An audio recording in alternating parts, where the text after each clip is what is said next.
پدر با پسر گفت به قهر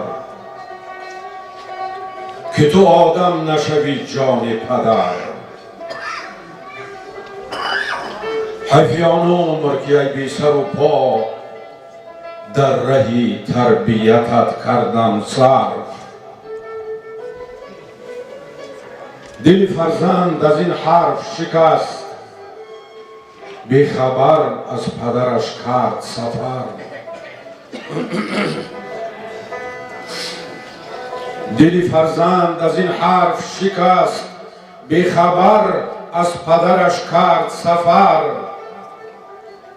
رنج بسیار کشید و آخر زندگی گشت و کامش چو شکر.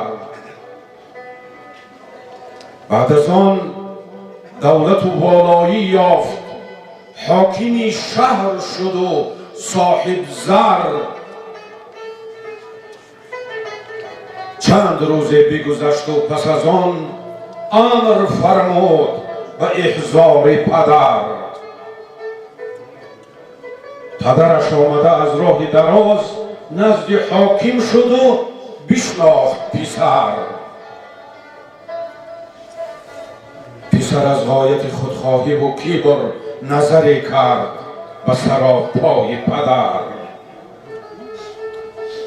گفته بودی که تو آدم نشوی، تو کنون حشمت و جاهم بنگر. گفته بودی که تو آدم نشوی، تو کنون حشمت و جاهم بنگر.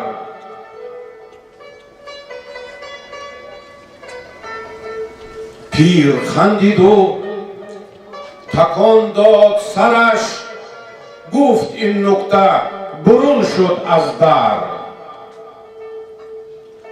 من نگفتم که تو حاکم نشوی، گفتم آدم نشوی جان پدر.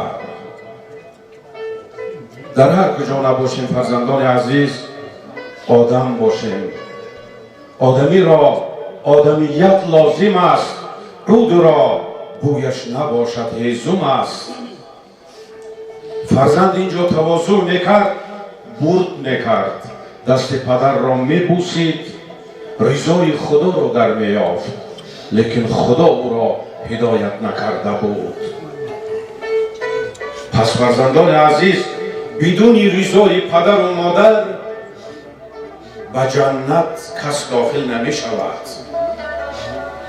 جنت که رضای مادران است، در زیر قدوم مادران است.